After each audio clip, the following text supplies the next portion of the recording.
All right, welcome back. Now, usually we're digging through articles or data, right? But today, we're doing something a little different. We've got just one image, and our job is to kind of deconstruct it together, like we're solving a visual puzzle. Okay, so this is it. This is our entire source for today's deep dive. Just this one image. You've got these, golden 3D shapes floating on this clean white background. And it just begs the question, right?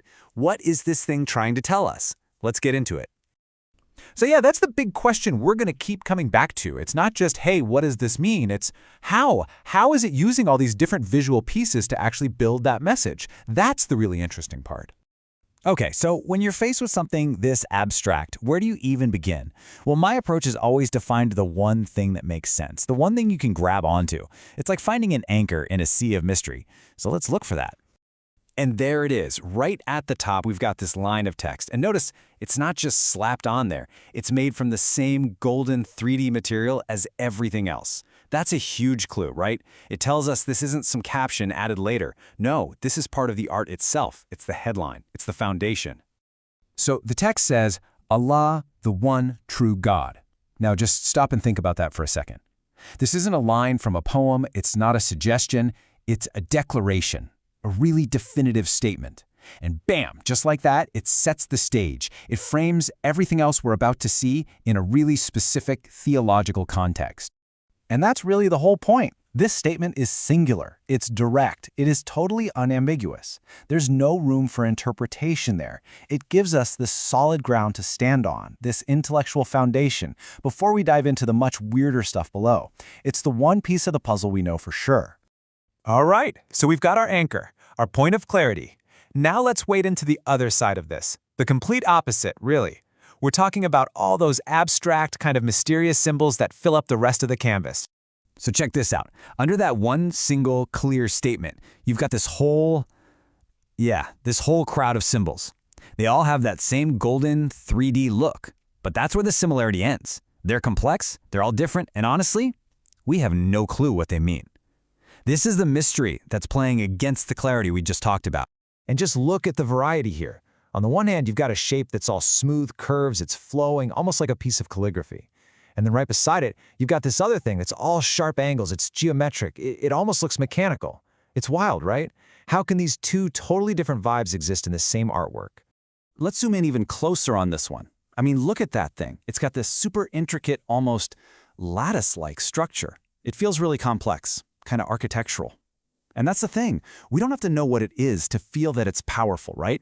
We can just see that it's visually intense and so different from all the other shapes around it. So let's just recap what we can observe, what we actually know. We know the shapes are super diverse, they're abstract, they share that same golden material and color. But their origin, their meaning, completely unknown. And maybe that's the point. Their power doesn't come from some definition in a book, it comes from their visual presence, from their... Okay, so we have our two main ingredients, right? The crystal clear statement at the top, and this whole chorus of mysterious symbols down below. Now comes the really cool part. Let's put them together and see how they interact. Because this is where the image really comes alive. And this just lays it out perfectly. On one side, you've got the statement. It's singular, it's definitive, it's known. On the other side, you've got the symbols. They're multiple, they're abstract, they are total mystery. It's this tension, this contrast between the two that just pulls you in and makes the whole thing so powerful. So now, when we look at the whole thing again, it starts to click, doesn't it? That one single definitive statement at the top, it's like it's an umbrella, covering all of this beautiful mystery underneath. The message, it seems, is that all of these complex, varied, even totally unknowable shapes, they all fall under and point back to that one single truth. It's this amazing dance between faith and abstraction. So what's the big lesson here? What can we take away from this? Well, it's not just about this specific image. It's actually a roadmap for how we can look at any complex piece of art and start to unpack it, to find meaning even when we don't have a guidebook. And honestly, you can use this simple little method for just about anything.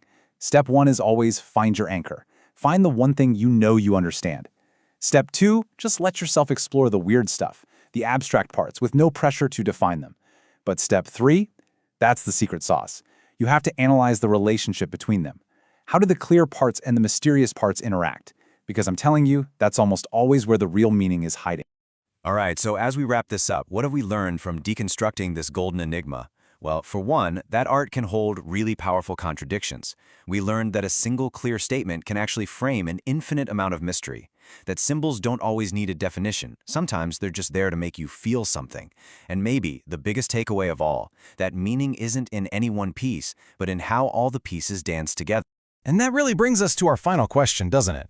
This image, it's really just a metaphor for so much in life, a blend of things we know for sure and things that are a complete mystery. So it leaves us, and you, with this big question to chew on. How do we find our own meaning when there is no single answer?